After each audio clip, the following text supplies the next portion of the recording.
Hello hello, bienvenue dans Et si on avançait, le podcast qui te tire vers le haut. Ici Marielle, comme d'habitude, pour t'aider à t'organiser et à aller au bout des projets qui te tiennent à cœur.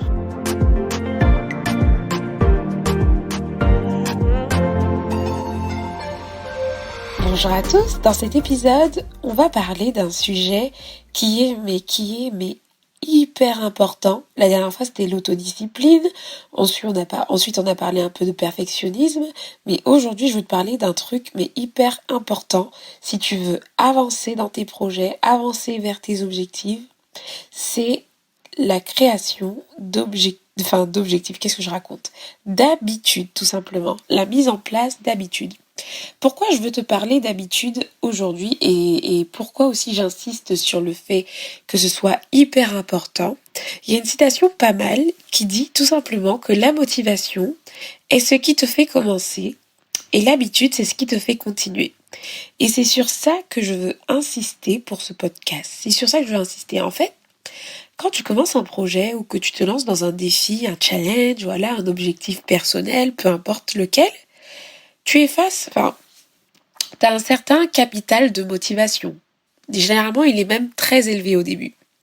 Mais arrivé à un moment donné, tu verras que la flemme fait que, la fatigue fait que, toutes ces choses font que tu n'es pas forcément tout le temps motivé au maximum et donc tu n'as pas forcément à chaque fois l'énergie nécessaire pour que tu puisses mettre en place les actions qui te permettront d'atteindre ton but. Et c'est là qu'interviennent les habitudes. Pourquoi je dis ça? C'est que, en fait, une habitude, comment ça fonctionne? Par définition, déjà, une habitude, si tu cherches un peu dans un dictionnaire et tout, c'est ce que j'ai fait. En fait, ça s'appelle une manière usuelle d'agir et de se comporter. C'est-à-dire que quand tu as l'habitude de faire quelque chose, l'énergie que ton cerveau, que toi-même et ton être entier dépensent à faire cette chose n'est plus la même. Parce que tu as habitué ton cerveau, tu t'es habitué à appliquer cette chose, à le réaliser, à te lancer là-dedans. Et donc, ton cerveau, en fait, il a enregistré le mode opératoire. Et donc, l'énergie à fournir n'est plus aussi considérable. Donc, tu vois, le taux de procrastination, il est quand même plus faible parce que du coup, c'est un truc que tu as l'habitude de faire. C'est comme te laver les dents le matin, prendre une douche, lire si tu aimes lire. Il y a plein d'habitudes comme ça que tu as au quotidien qui sont parfois bénéfiques, parfois pas bénéfique, on va en parler tout à l'heure. Et aujourd'hui, justement, je veux te parler de comment en créer et surtout remplacer les mauvaises par des bonnes, tout simplement parce que tu as des habitudes qui vont te faire avancer et puis t'en as qui ne t'aident pas dans la vie, qui sont là juste pour soit te faire stagner ou soit carrément te faire reculer. Donc c'est très important d'aborder ce sujet et que tu puisses comprendre comment ça fonctionne et tout simplement mettre en place les actions qui sont nécessaires pour réussir à t'en fixer et à en tenir des bonnes, en fait, tout simplement pour évoluer dans le bon sens. Les habitudes, si tu ne le sais pas, ça représente environ 40% de ce qu'on peut faire dans une journée. 40% de ce qu'on fait est fait par habitude et on s'en rend pas compte puisque justement c'est le principe d'une habitude, c'est pas quand tu es habitué à faire quelque chose tu t'en rends presque plus compte et donc tu le fais machinalement. Alors en termes d'efficacité c'est un levier juste extraordinaire parce que comme je te l'ai dit précédemment ton cerveau n'utilise pas la même quantité d'énergie pour une habitude. Qui dit énergie conservée dit que voilà, soit tu gagnes du temps parce que tu es plus efficace, parce que tu vas plus vite dans ce que tu fais. Et puis si ce sont des habitudes bénéfiques, tu gagnes énormément parce que ce sont des actions que tu vas répéter dans le temps. Et donc c'est comme un effet boule de neige. À force de répéter, tu vas finir par capitaliser sur quelque chose de vraiment costaud et de solide. Donc c'est très important que tu t'y intéresses, que tu commences à scanner tes habitudes, savoir s'il y en a qui sont bonnes, donc à garder et à renforcer, et puis celles qui sont mauvaises, à chasser. Aujourd'hui, pour l'épisode du jour, je vais me baser sur un livre que j'ai lu. C'est le livre de Charles Duhigg qui s'appelle tout simplement Le pouvoir des habitudes. C'est un livre que j'ai lu l'année dernière. J'ai toujours voulu te faire un retour et je trouve que c'est l'occasion, voilà, de t'en parler tout simplement parce que je trouve que ce livre autant il est très scientifique, hein, je vais pas te mentir, j'ai été très très très surprise du contenu parce que je m'attendais à vraiment des conseils pratiques, mais il y a un long blabla sur le marketing, un long blabla sur comment fonctionne comment le marketing et les publicités, les industries s'appuient sur nos habitudes pour faire des publicités et du coup nous manipuler. Enfin bref, une grosse partie sur comment nos habitudes sont utilisées dans le marketing. C'est pas forcément ce qui m'intéressait, mais ça m'a permis de comprendre pas mal de choses. Mais surtout la partie que j'ai préférée, c'est que j'ai découvert à travers ce livre comment fonctionne une habitude. Et franchement, une fois que tu comprends comment fonctionne une habitude, tu peux bousiller les mauvaises habitudes de façon plus radicale et de façon plus facile parce que tu comprends comment ça fonctionne. Donc mon objectif dans ce podcast, ça va être de t'expliquer justement comment fonctionne une habitude et te donner des pistes pour travailler à supprimer les mauvaises habitudes de ton quotidien pour les remplacer par de bonnes habitudes. C'est parti ? Alors, donc dans ce livre, l'auteur déjà, ce que j'ai trouvé intéressant, c'est que dès le début, il te met dans le bain, en te présentant plusieurs cas de personnes dont la vie a complètement été transformée en changeant des habitudes. Et c'est le cas effectivement de personnes alcooliques, par exemple, qui vont arrêter l'alcool et qui vont le remplacer par autre chose. Pareil pour les fumeurs. Il y a des habitudes néfastes comme ça pour la vie, donc fumer, boire trop d'alcool, etc. Et lorsque tu te mets à changer ces habitudes et à les transformer en de bonnes habitudes, effectivement, tu imagines bien que ton niveau de vie prend un cap supérieur, que tu passes à un autre stade et que forcément tu level up quoi. Tu changes de niveau et forcément tu assainis ta vie et tu avances. Et nous c'est ce qu'on veut. Alors, ce que j'ai aimé, c'est que du coup j'ai fini par comprendre comment fonctionne une habitude. Et c'est ce que je vais t'expliquer juste là. Comment fonctionne une habitude ? Tout d'abord, une habitude fonctionne avec un signal. Le signal, c'est ce qui va venir déclencher tout simplement ton action, c'est l'étape d'après. Le signal, c'est ce qui va provoquer que tu fasses quelque chose, que tu passes à l'action. Donc ça, c'est la première caractéristique d'une habitude. Ensuite, une habitude se caractérise par un comportement. Quelle action cela déclenche chez toi ? Comment tu réagis à ce signal qui a été lancé ? Troisième caractéristique et dernière, c'est la récompense. Quel est le bénéfice qu'on tire de ce passage à l'action ? Après le signal, on passe à l'action et du coup, quelle est la récompense qu'on tire de ce passage à l'action et du coup qui justifie le fait qu'on craque et qu'on passe cette action-là. Alors, ça permet d'avoir une vue globale de comment fonctionne. Alors c'est très synthétique, il y a eu des recherches qui ont été faites et tout. Là, je te fais un résumé et c'est hyper synthétique, mais en vrai, c'est ce qu'il faut retenir en fait. Que une habitude fonctionne avec un signal, un comportement et une récompense. Signal, comportement, récompense, si tu veux, SCR. Voilà, pour que tu puisses retenir. Signal, comportement et récompense. Et du coup, pour transformer une mauvaise habitude, il faut absolument garder le même signal et la même récompense. Et ça, les amis, c'est un truc c'est ce qui a provoqué chez moi un gros déclic. C'est que souvent, en fait, on change nos habitudes, mais on pense pas à analyser ce qui déclenchait chez nous cette mauvaise habitude-là, et on pense pas non plus à ce que ça nous procurait pour essayer de les remplacer par quelque chose qui, au minimum, va répondre à ce même besoin qu'on avait. Je sais pas si tu vois ce que je veux dire. Parce que des fois, on se brusque et on se cantonne tout simplement à changer une habitude, alors que parfois, ça demande de creuser plus. Pourquoi je fais ça ? Qu'est-ce qui déclenche ça chez moi ? Qu'est-ce que j'ai comme récompense quand je le fais ? Et par quoi je peux modifier ça tout en gardant les récompenses et en identifiant vraiment le signal, l'élément déclencheur. Et ça, vraiment, c'est un déclic à avoir. C'est-à-dire que il faut que tu prennes conscience que pour changer ta mauvaise habitude, il va falloir que tu gardes le même signal qui déclenche ta mauvaise habitude et la même récompense, mais le même niveau de récompense. Hein. Et quand je te dis ça, je vais te montrer des exemples tout à l'heure et tu vas comprendre pourquoi je te dis que le niveau de récompense doit être euh, assez équivalent parce que sinon tu risques pas de tenir dans le temps. Si ça te procure pas autant de plaisir, bah voilà. Alors du coup, si je devais te synthétiser un petit plan d'action pour transformer une mauvaise habitude en bonne habitude, je te dirais donc d'identifier déjà ce que tu veux changer. Quelle est la mauvaise habitude que tu as prise, que tu aimerais transformer? Est-ce que c'est passer trop de temps sur les réseaux sociaux? Est-ce que c'est grignoter entre les repas? Est-ce que c'est manger trop sucré? J'en sais rien. Est-ce que tu veux peut-être arrêter de scroller, toucher trop souvent ton téléphone? Est-ce que tu veux... quelle mauvaise habitude tu as prise? Qu'est-ce que te lever tard? Qu'est-ce que tu veux transformer en mauvaise habitude? Ça marche très bien de transformer parce que, comme je vous dis, votre capital temps, il n'est pas extensible. C'est-à-dire aujourd'hui, on a 24 heures. Aujourd'hui, tu as 24 heures et sur tes 24 heures, si tu veux prendre une nouvelle habitude, ce que je te conseille de faire, c'est d'identifier une mauvaise et de la remplacer.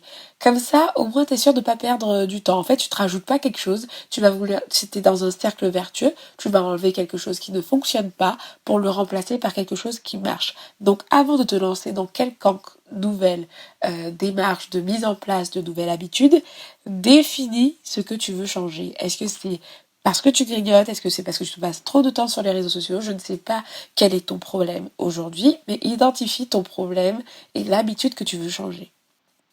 Ensuite, ce qui est bien, c'est de procéder en fait tout simplement étape par étape. Et donc, une habitude à la fois. Donc tu vas sélectionner ton habitude et ensuite tu vas venir identifier la récompense que cette mauvaise habitude te donne. Parce que des fois, même si on a une mauvaise habitude, souvent, on se rend compte que le résultat, finalement, il n'est pas si catastrophique. C'est-à-dire que ce qu'on cherche à obtenir en faisant ça, c'est pas quelque chose de mauvais. Si je me mets à grignoter entre les repas, c'est que souvent, je veux assouvir un petit creux. C'est parce que j'ai faim et du coup, je veux ressentir un peu de satiété. Ou alors, je suis gourmande et je veux un peu de sucre. Enfin, c'est pas forcément négatif. Mais par contre, l'action qu'on réalise a un effet négatif sur nous, c'est-à-dire que c'est un impact négatif sur notre santé, etc. C'est ça qui est mauvais, mais la récompense n'est pas forcément mauvaise. Et donc, tu vas venir te dire, qu'est-ce que, quand je fais cette mauvaise habitude, quand je réalise cette mauvaise action, qu'est-ce que ça m'apporte pour que je puisse, voilà, je sais que c'est mauvais, mais je le fais quand même parce que ça m'apporte ça. Quel est l'impact de ton action, ta mauvaise action? Qu'est-ce que ça te procure? Ensuite, troisièmement, tu vas venir définir ton signal et donc creuser pour savoir qu'est-ce qui déclenche ce comportement chez toi. Je vais garder l'exemple du grignotage. Est-ce que c'est parce que t'as pas assez mangé le midi? Est-ce que c'est à une certaine heure? Est-ce que c'est lié à une émotion? Est-ce que c'est parce que c'est quand tu vois quelqu'un qui te donne envie de manger? J'en sais rien. Est-ce que c'est par rapport à ton humeur, comme je dis? Est-ce que c'est quand t'es plutôt triste? Eh ben, tu manges. Et en fait, le signal, c'est hyper important parce que tu vas pouvoir agir soit sur le signal, mais aussi sur le comportement, mais aussi peut-être sur le signal. Parce que si... Enfin, tu vois ce que je veux dire? C'est important de savoir pourquoi on fait telle action. Est-ce que tu traînes sur ton feed Instagram trop d'heures parce que t'es pas assez occupé et que tu t'ennuies dans ta vie, tu vois?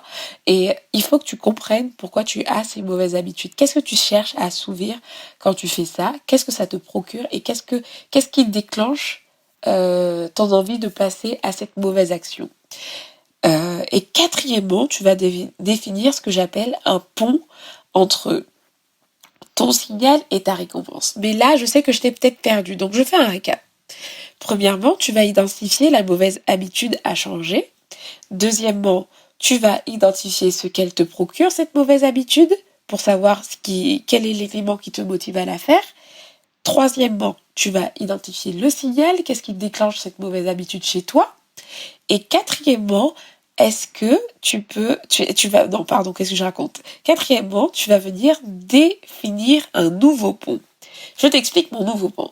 Tout à l'heure, je t'expliquais que, alors le pont, c'est mon idée à moi. C'est comme ça que j'ai interprété dans le livre. C'est pas comme ça qu'il explique, mais moi, c'est comme ça que je le vois et je pense que tu vas comprendre où je veux en venir. On a dit tout à l'heure qu'une habitude, ça fonctionne avec un signal, un comportement et une récompense. Entre le signal et la récompense, on a la fameuse mauvaise habitude, la fameuse mauvaise action qu'on fait. Mais du coup, cette mauvaise action, elle dépend à la fois du signal et de la récompense. Jusque-là, j'espère que tu me suis. Et donc, le pont que j'appelle, ce fameux pont qu'on va reconstruire et changer carrément, c'est le pont entre le signal et la récompense qui n'est autre que le comportement. Exactement. C'est l'action, c'est-à-dire que tu vas agir en remplaçant ta mauvaise habitude par une meilleure habitude, tout simplement. Mais attention, il y a une grosse nuance et je l'ai compris en lisant ce livre, c'est que il faut que la récompense ait le même niveau, soit au même niveau que celui qui est la récompense que tu recevais quand tu avais ta mauvaise habitude. Et du coup, tout ça est peut-être pas clair pour toi, mais je vais te faire une synthèse avec 2 exemples concrets. Le premier exemple, c'est ma mauvaise habitude, c'est que je grignote entre les repas. Quel est le signal de cette mauvaise habitude ? C'est-à-dire que le signal, en fait, c'est que à 15h30, j'ai un petit creux et du coup, je grignote et en fait, je grignote pas des choses saines, je mange des bonbons, voilà, je mange du sucre et tout, je me mets à manger, voilà, un peu tout. Mon comportement, voilà, donc je mange des bonbons. Le signal, c'est qu'à 15h30, j'ai un petit creux. Mon comportement, c'est que je mange des bonbons. Et la récompense que j'obtiens quand je mange des bonbons, c'est que j'ai une petite dose d'énergie et que je me fais plaisir. Et donc là, ce que je vais vouloir changer, c'est donc le comportement qui est je mange des bonbons. Parce que c'est ça qui est pas bon, c'est ça la mauvaise habitude. Donc je vais construire un nouveau pont. Mon signal, c'est à 15h30, j'ai un petit creux. Ok. Qu'est-ce que je vais pouvoir faire pour répondre à ce signal de 15h30 que j'ai tout le temps, mais qui va être mieux, mais qui va me procurer le même plaisir et la même récompense que le fait de manger des bonbons. Et c'est qu'à la place d'avoir des bonbons dans mon bureau, je vais remplacer ces bonbons par un carré de chocolat. Et tu as le droit de tester, en fait. Tu as le droit de tester et de voir si ce carré de chocolat noir, il te procure le même plaisir.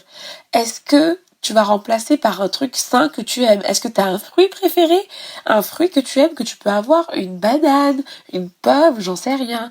Et le but, ce sera de reconstruire un pont entre ton signal et ta récompense, mais un pont plus sain que ta mauvaise habitude. Tu vois où je veux en venir ou pas? Donc là, tu as transformé ton pont, et donc là, tu étais au niveau du résultat, c'est-à-dire que tu avais un petit creux, tu grignotais des bonbons, ça te procurait du plaisir et tu avais l'impression d'avoir une gourmandise, mais ça tuait ta santé. Là, tu vas avoir un petit creux à 15h30, ok, tu vas pas manger des bonbons, mais à la place, tu vas te mettre une banane et tout, et hop, ton truc il est vertueux et tu t'es créé une nouvelle habitude qui est plus saine en gardant le même niveau de récompense. Parce que il faut que tu choisisses un pont qui correspond à tes besoins. Tu vois comment ça marche? Ensuite, je vais te donner un autre exemple où là, tu vas agir avant. C'est-à-dire que des fois, tu vas analyser, et ça, il en parle pas dans le livre, mais c'est un truc que j'ai compris par expérience, c'est que des fois, lui, il insiste beaucoup sur travailler sur le comportement, mais moi aussi, je vais te montrer que tu peux aussi anticiper et travailler sur le signal. C'est-à-dire, deuxième exemple, je vais te parler de, je me lève et je snooze. Alors, le signal, c'est que mon réveil sonne le matin et je suis complètement KO et fatiguée. Et donc, mon comportement, ça va être de snoozer. Je vais reporter mon réveil. Ensuite, la récompense, c'est que j'aurai l'impression, en fait, tout simplement de dormir un peu plus, etc. Sauf qu'en fait, c'est pas vrai. Quand tu commences ta journée en snoozant, je pourrais t'en faire un podcast entier, mais c'est comme si tu procrastinais déjà dès le matin.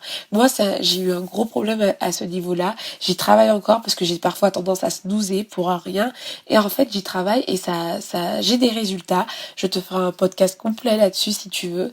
Mais en tout cas, voilà, c'est un truc à travailler. C'est complètement faux de penser qu'on gagne du temps, puisque c'est plus du temps de sommeil de qualité, donc c'est que des excuses. Donc là, tu peux remonter un peu au niveau de ton signal et en fait travailler sur ton signal. Pourquoi tu es KO le matin? C'est peut-être parce que tu dors pas assez tôt. Si tu dors à 2 heures du matin et que ton réveil il est à 6 heures, c'est sûr que le réveil va être difficile, tu vois. Et donc, au lieu de travailler sur ton comportement je snooze, puisque tu vas savoir que voilà, le but c'est de ne pas snoozer, mais tu vas aller creuser et donc éviter que le signal se produise, tu vois, et là t'agis sur le signal, c'est-à-dire que tu vas faire en sorte que à ton réveil tu sois plein d'énergie et donc tu vas dormir plus tôt, tu vois, par exemple. Et si je reprends l'exemple de mon grignotage, le petit creux qui arrive à 15h30, si je veux agir sur le signal, qu'est-ce que je fais? Tout simplement, je fais peut-être un repas qui est un peu plus consistant, tu vois. Tu fais un repas qui est un peu plus consistant et tu te dis que tu vas tenir un peu plus dans le temps, voilà. Et c'est ce que je voulais te partager. Et donc tu peux agir à la fois sur le signal et le comportement. Mais la clé et ce qu'il faut te retenir, c'est qu'à chaque fois, il faut que tu gardes le même niveau de récompense. Donc je te fais un simple résumé pour que tu puisses tout avoir en tête. Une habitude fonctionne avec un signal, un comportement et une récompense. Pour pouvoir transformer tes mauvaises habitudes en bonnes habitudes, il te faut garder le même niveau de récompense en agissant parfois sur le signal et en transformant le pont entre le signal et la récompense par un comportement qui est plus sain. Yes, j'ai réussi à synthétiser tout ça et je suis très contente parce que c'est un mix de ce que j'ai appris dans ce livre et aussi un mix des propres techniques que moi j'ai développées et du coup je suis trop heureuse de te partager ça et j'espère que ça va vraiment t'aider. J'espère que ça va t'aider à comprendre comment fonctionnent tes habitudes et que tu puisses être tout simplement dans une autre démarche quand tu crées une nouvelle habitude, que tu te rajoutes pas juste quelque chose en plus dans ton quotidien mais que tu puisses comprendre que même là dans tes habitudes, tu peux être efficace en transformant les mauvaises en bonnes, tout simplement. D'accord ? Donc, merci à toi d'avoir écouté le podcast jusque-là. J'espère qu'il t'a été d'une grande aide et surtout, s'il t'a aidé, n'hésite pas à me faire un retour parce que le but, c'est quand même d'être écouté. Et je voulais vraiment t'encourager, si tu m'écoutes via Apple Podcast, à me laisser 5 étoiles. Si tu es contente d'écouter ce podcast, s'il t'apporte de la valeur, n'hésite pas à le partager et à en parler, puisque finalement, c'est que comme ça que je peux faire connaître toutes ces choses. Et en plus, si ça t'est utile, ne sois pas égoïste et partage-le. Moi, ce que je veux, c'est pouvoir aider le maximum de personnes. Et si toi, tu peux m'aider à y arriver, voilà, je compte sur toi. En tout cas, merci de m'avoir écouté jusque-là. Je te dis à très bientôt pour un prochain épisode. Là, on garde le rythme d'une semaine sur 2, mais je vous assure que bientôt, on va passer à un rythme de toutes les semaines parce que, voilà, la demande, elle est là. Et puis moi, j'ai aussi de plus en plus envie de continuer les podcasts. Alors, restez connectés. Je vous dis à très vite. En tout cas, pour suivre mes activités, en tout cas du quotidien, vous pouvez me joindre sur les réseaux sociaux, notamment Instagram principalement. Et puis voilà, vous avez le lien de la newsletter. Bon, j'ai rien encore publié, mais bientôt ça va arriver, je vous promets. Mais en tout cas, vous pouvez télécharger votre e-book et tout votre petit pack de bienvenue sur la concentration et tout qui vous attend pour être dans la mailing list. Et quand elle commencera, au moins vous serez déjà là et au taquet pour encore avancer. Merci pour votre soutien, pour vos commentaires, pour vos interactions. Je pense que vous allez aller très loin et continuer à avancer, foncez et mettez KO la procrastination, développez des bonnes habitudes pour atteindre vos objectifs. Voilà, j'ai jamais fait une fin de podcast aussi longue. Mon mari va me tuer quand il va faire le montage. Bref, je vous dis à très bientôt dans un prochain épisode. Ciao.